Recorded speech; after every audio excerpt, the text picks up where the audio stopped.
Welcome back to the Autism Little Learners podcast. I'm Tara Phillips, and in this special two-part series, we're tackling one of the biggest challenges most parents and educators face, potty training their autistic children or students. I'll be sharing compassionate, practical strategies that take into account sensory differences, communication needs, and interoception, so you can feel more confident guiding your child or students. Whether you're just getting started or stuck somewhere in the process, this series will give you the tools and encouragement that you need.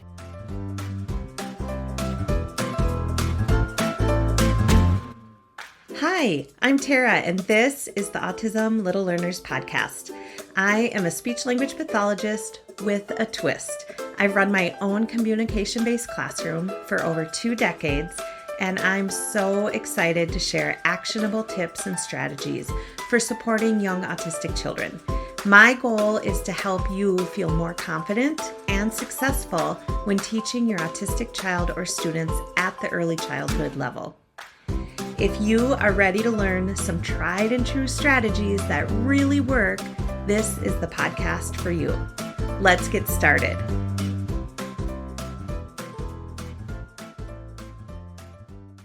Why is potty training more complex for autistic children? Well, there are a few main reasons, and I'm going to go over those first. First of all, there's sensory sensitivities. Imagine being a little one who's already overwhelmed by loud noises, and then you hear a public bathroom hand dryer blast like a jet engine. Or imagine feeling cold on the toilet seat, or the splash of water when a powerful automatic flusher goes off unexpectedly. It's scary. For some children, those experiences can make them avoid the bathroom altogether. Second, interoception differences. Interoception is our body's internal sense of what's happening inside, like hunger, thirst, or a full bladder. Some autistic children don't recognize those signs clearly yet. They might not realize that they need to go until it's too late. That's not stubbornness, that's neurological. And third, communication differences. A child who isn't yet using words or who communicates in non-traditional ways may struggle to tell us, "I need to go."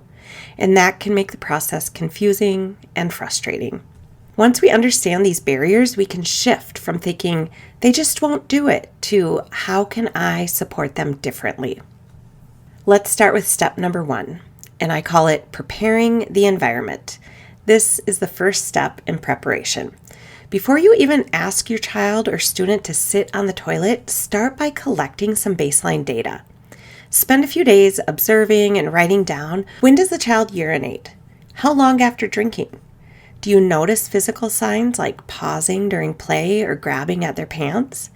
This helps you predict when they're most likely to succeed when you actually get to the point where you're sitting on the toilet.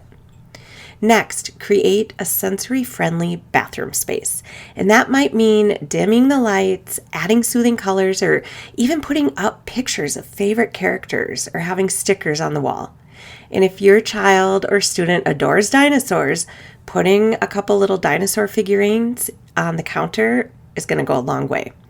If they love Paw Patrol, maybe there's a small Paw Patrol book that stays in the bathroom. These touches can help transform the space from scary to safe. And I'll have a few more ideas that touch on this too. Now, don't forget visual supports. A simple step-by-step chart showing pants down, sit, wipe, flush, wash hands, things like that can make the process become predictable. Even if your child doesn't follow every step yet, seeing it posted and modeling it can lay that groundwork. Here's a little story. I had a student who refused to go in the bathroom at all. The automatic flush terrified him. So we started putting a sticky note over the sensor to block it. We also added a picture of his favorite cartoon character right by the bathroom door. At first, all he did was peek in. That was his win for the day. Over time, he walked in. He let us read him a book, and eventually he sat on the toilet fully clothed. Each tiny step mattered. And that is why patience and preparation is so very important. Step 2, build comfort and readiness. Readiness isn't about age, it's about exposure and comfort. For some kids, the first goal might be to enter the bathroom without distress. For others, it might be sitting on the toilet for 10 seconds with their pants on and moving eventually to having their pants and underwear off. Both are progress. One powerful strategy here is modeling. Kids learn by watching. That might mean siblings modeling, parents narrating, or even stuffed animals, quote, using the toilet. I've even poured a little cup of water behind a toy for pretend pee, and you should have seen the giggles. It turned something scary into something playful. Books are another really great tool, especially books that show real toilets, not just the cartoon potty chairs. Why? Because generalization can be hard for some of our autistic students. And if you only ever see a little potty chair on the floor in the books, it may not transfer as well to the real thing. You can also use social stories. These are my favorite. Personalized stories that explain step by step what happens during potty time. And social stories turn something unpredictable into something predictable. And you get bonus points if you incorporate deep interests into these social stories. So I have had social stories with the Frozen characters like Elsa and Anna sitting on the toilet. I've had Santa Claus peeing in the potty. I've had country singers peeing in the potty. Whatever my students liked, I would make that into some kind of book touching on their interest based at whatever point they were at in the potty training process. And don't forget about imitation skills. If your child can copy silly faces or clap or raise their hands up, they'll be more likely to imitate toileting routines later.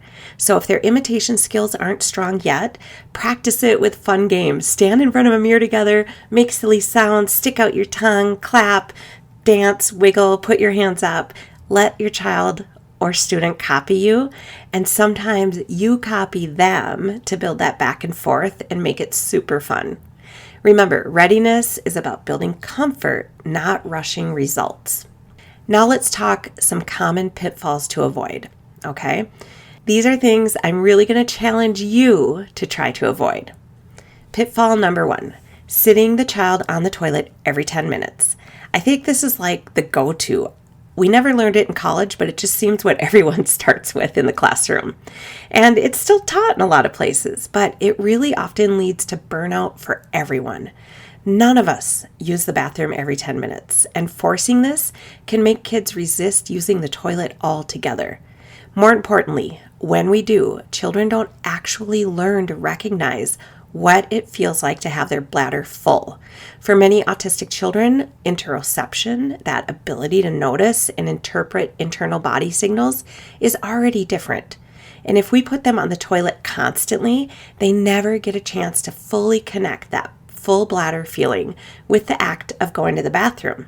And over time, it can make it even harder for them to learn to tune into those internal cues. Now let's go on to pitfall number 2. Long, stressful amounts of time sitting on the toilet, that is. Some parents are told just keep them on the toilet till they go. But sitting there for long stretches can make the toilet feel like a punishment. Instead, keep it short, positive, and predictable. And pitfall number 3, expecting quick results based on Google timelines. You'll see books and articles and courses promising potty training in 3 days. You guys, that is so not realistic for many children, especially with the autistic kids that I've worked with over 25 years. So instead of setting yourself up for disappointment, celebrate those small wins like walking into the bathroom or sitting comfortably or letting you read a book while they're in the bathroom. That's where we start. All right, I hope that these gave you some kind of ideas to start with, and we'll be diving into many more actionable tips in the next episode. But to recap what we talked about today, potty training is more complex for autistic children because of sensory sensitivities, interoception, and communication differences. So step 1 is that preparation, gathering data, making the bathroom inviting, and using visuals. Step 2 is about readiness. We're going to be modeling, reading books, reading social stories that maybe have a deep interest or passion incorporated into them, and fun imitation games. And we also talked about avoiding those common pitfalls, like having a child go to the bathroom every 10 minutes. Most importantly, give yourself and your student or your child grace. Every tiny step forward matters. And if you're listening and thinking, okay, Tara, this is helpful, but I need more. I need more structure. I need this written down somewhere. I've got you covered. I have a free toilet training guide that walks you through these early steps in detail. And you could download it at www.autismlittlelearners.com/toilet. It's free and it comes with tips and some visuals that you can use right away. And if you're ready to go deeper, I do have a full course, and it's called Potty Train with Compassion, and it's at www.autismlittlelearners.com/potty course, POTTCOURSE. This course is for both parents and educators, and it's designed to walk you step by step through the entire potty training process with a compassionate, neurodiversity affirming lens. You'll learn how to prepare, implement strategies, troubleshoot challenges, and most importantly, feel supported along the way. Thank you so much for joining me today. And if you're in the thick of potty training right now, I want you to hear this. You are doing a great job. This is tough work, and your patience and compassion make all the difference. Join me next week for part 2. I'm sending a big virtual hug your way because you just finished another episode of the Autism Little Learners podcast. Thank you so much for listening. If you enjoyed this episode and you'd like to help support the podcast, please share it with others, post about it on social media, or leave a rating and review. If you have had success with any of the strategies that you learned about in this podcast, I would love to hear from you. Send me a DM on Instagram or Facebook at Autism Little Learners. Don't forget to grab your free visual support starter set by going to autismlittlelearners.com/visuals. And always remember to find the good in every day.